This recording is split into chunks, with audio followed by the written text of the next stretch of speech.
নমস্কার, আমি আজকে আবার চলে এসেছি নতুন একটি ভিডিও নিয়ে। আজকে একটা রান্নার ভিডিও নিয়ে এসেছি। প্রথমেই সয়াবিনটাকে সিদ্ধ করে নেব। তারপর সিদ্ধ হয়ে গেলে কড়াতে তেল দিয়ে আলুগুলো লাল লাল করে ভেজে নেব। আলু ভাজা হয়ে গেলে সেই কড়াইতেই গোটা গরম মশলা ফোড়ন দেব। তারপর পেঁয়াজগুলো দিয়ে দেব।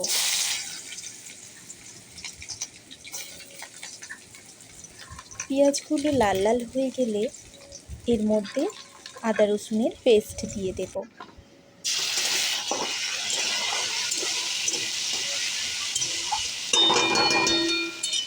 আদা রসুনের পেস্ট দিয়ে পেঁয়াজগুলো খুব ভালো করে নেড়ে নেব। তারপর একটা বাটিতে লঙ্কা গুঁড়ো, হলুদ গুঁড়ো, জিরে গুঁড়ো, ধনে গুঁড়ো দিয়ে একটা জল দিয়ে পেস্ট করে নেব। তারপর সেই পেস্টটা কড়াতে দিয়ে দেব। মশলাটা থেকে আস্তে আস্তে তেল বেরোবে।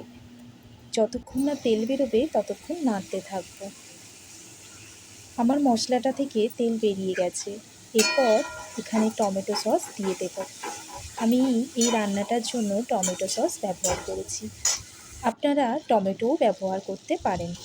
এরপর আমি সয়াবিনটা দিয়ে দেব। আমি কিন্তু এখানে সয়াবিনটাকে ভেজে নিইনি আলাদা করে। আমি সয়াবিনটা সেদ্ধ করেই জল ঝরিয়ে রেখেছিলাম। সেই সয়াবিনটাই এখানে আমি দিয়ে দিলাম। সয়াবিনটার সাথে মশলাটা খুব ভালো করে আমি নেড়েচেড়ে ভাজতে থাকবো।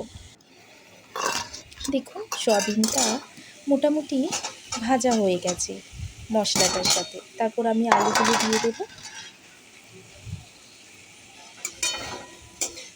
আলুগুলো দিয়ে আরও ভালো করে আমি নাড়াচাড়া করে নেব।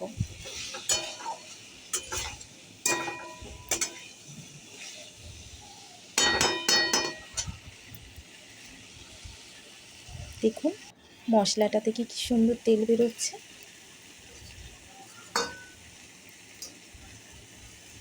এরপর আমি এতে জল অ্যাড করব। আপনারা পরিমাণ মতো জল ব্যবহার করতে পারেন। আমি যতটা ঝোল রাখবো ততটা জল ব্যবহার করছি।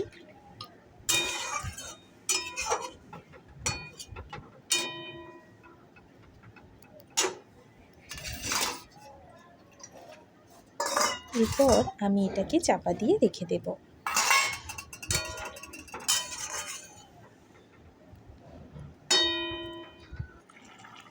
এই দেখুন আমার সয়াবিনের তরকারি কমপ্লিট হয়ে গেছে।